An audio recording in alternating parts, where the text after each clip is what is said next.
In this video, I'm going to explain questions 21 and 22 HSC Physics 2005 in details. First question, question 21 of 2005. There are two metal tubes, this tube and this one, and they are connected to a battery. So the direction of current in this tube is this, and the other one in this direction.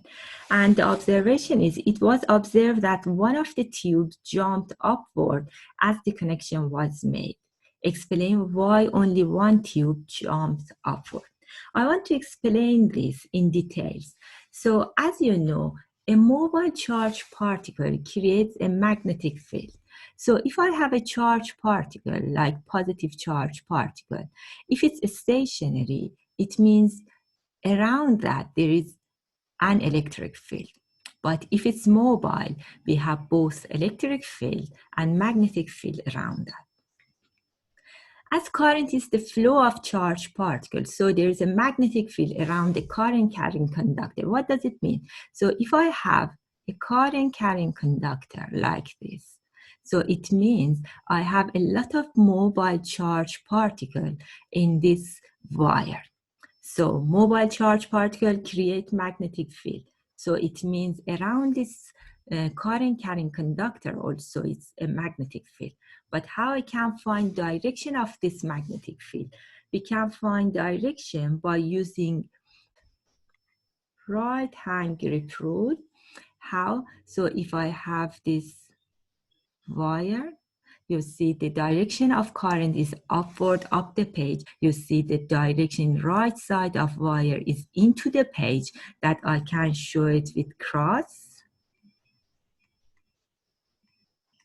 And left side of wire is out of the page, that I show it with dot. Okay.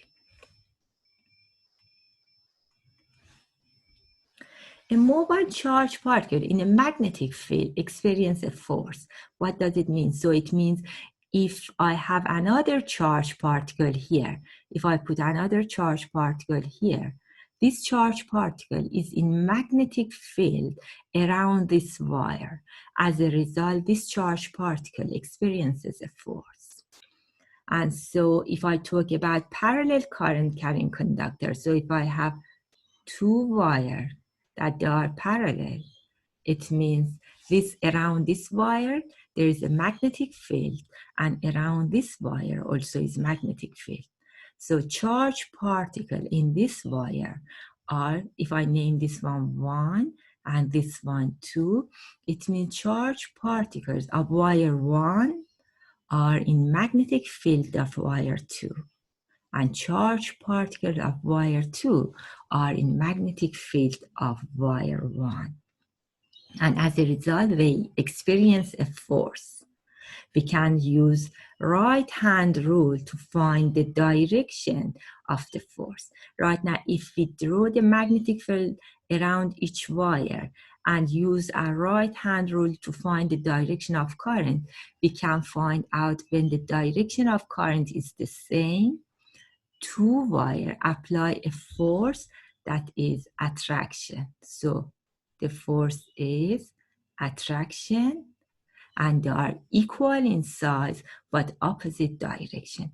But if I have two current carrying conductor, that the direction of current is opposite, the force, they repel each other. So it means the direction of force here is this, and this one is downward. So you see, again, they are same size, but it's repulsion. So if they are same, if the direction of current is the same, they attract each other. If they are opposite, they repel each other. Right now, let's go and look at our question again. So right now, explain why only one tube jumped upward. So again, I drew the direction of current, and you see they are opposite. So as a result, the direction of force should be upward here and backward here. As you can see, the rod on the top just can jump up. But for the rod at the bottom, it's held by the bar, as you can see here.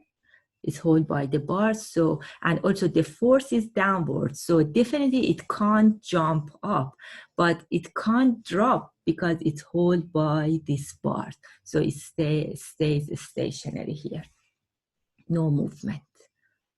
So let's go to part B of this question.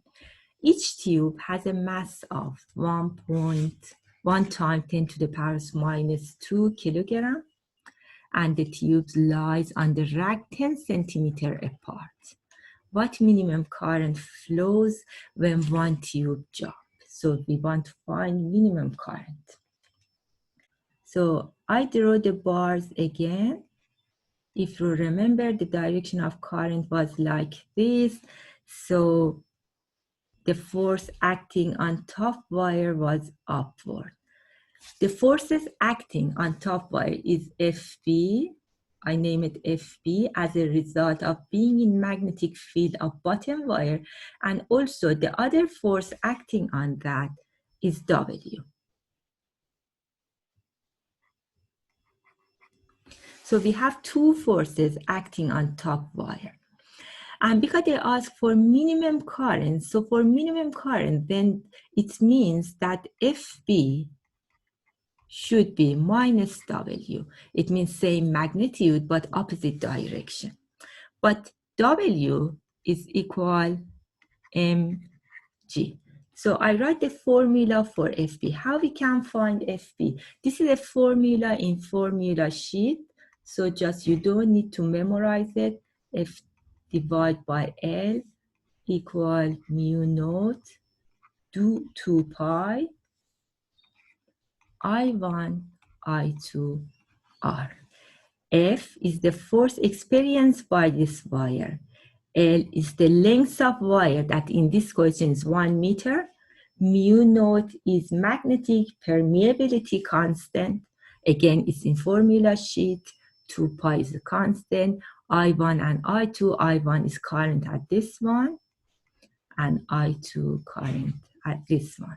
And because they are connected to same battery, so the amount of current in our case are equal.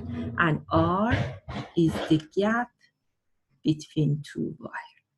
So right now we know F in this case, L is equal 1 as question given to us, and F should be equal mg. So I start answering the question.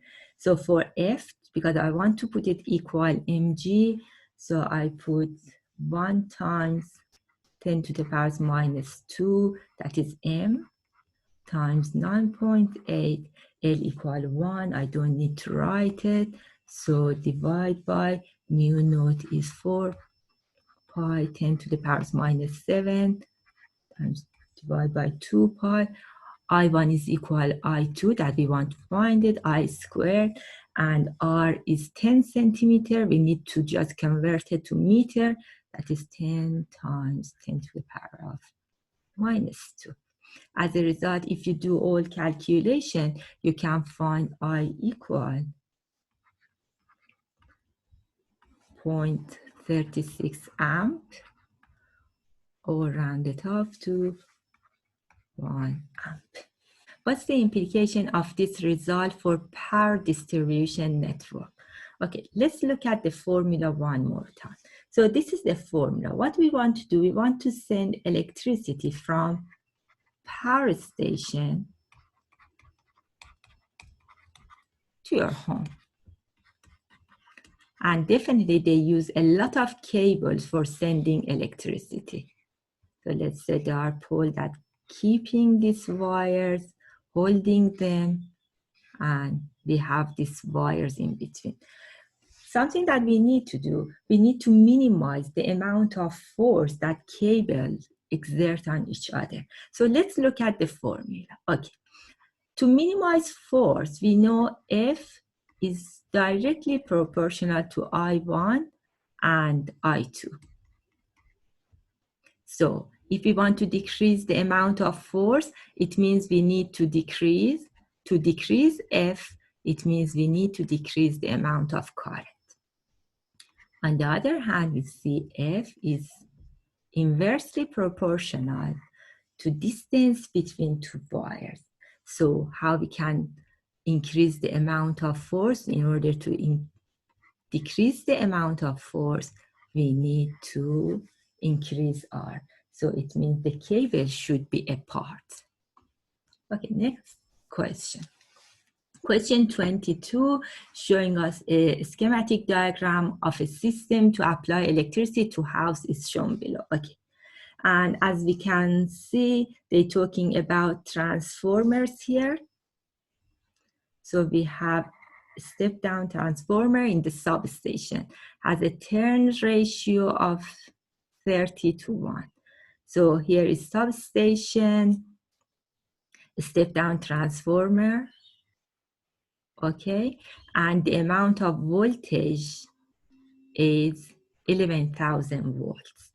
What's the voltage carried by high voltage transmission lines? Right now we want to see what was the voltage here. So we know in a transformer we have V primary divided by V secondary equal N primary divided by N secondary. Okay, V primary is this P, V, that we want to find it out. V secondary is this one, and we have ratio of 30:1. And it's, okay, just we need to substitute number here. So I put V primary, just as V primary, V secondary is 11,000, okay? N primary to N secondary is 30:1. So right now it's a simple calculation. VP equal 1, 2, 3, 4 volts. And also I can just write it like 3.3 times 10 to the power of 5 volts. Okay, let's look at part B of this question. Identify the causes of two main energy losses in the transmission of electricity between the power plant and the house. As you know, to step up or step down the voltage, they need to use transformers. And when we talk about transformers, you know in transformers we have iron core. Just a simple diagram is like this. My drawing is terrible, just I'm doing my best. So we know we have primary wire, and let's say this one is secondary wire, and it's connected to AC voltage. Okay, right now something that here we have is iron core. And you know, when you have iron core is a metal, so, and changing magnetic field, so we have eddy current.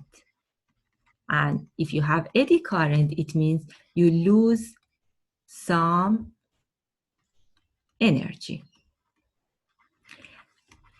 However, you know they use laminated iron core to decrease the amount of eddy current. But anyway, we have some loss of energy as a result of eddy current. So once they said, let's look at the question, identify the causes. So you see it's S, plural. At least we need to talk about two, and you see it's 2 marks. So we need to talk about two main energy losses in the transmission. So one is eddy current. The second one, we can say energy line loss in transmission line as a result of resistance of wire. You know, definitely when you have wire to just transmit electricity from power station to your home, these wires have some resistance R. And if they have R, it means we have some energy loss as a result of that we can calculate that using I to R. So this is another source of losing energy. If you found this video helpful, please subscribe, and thank you for watching.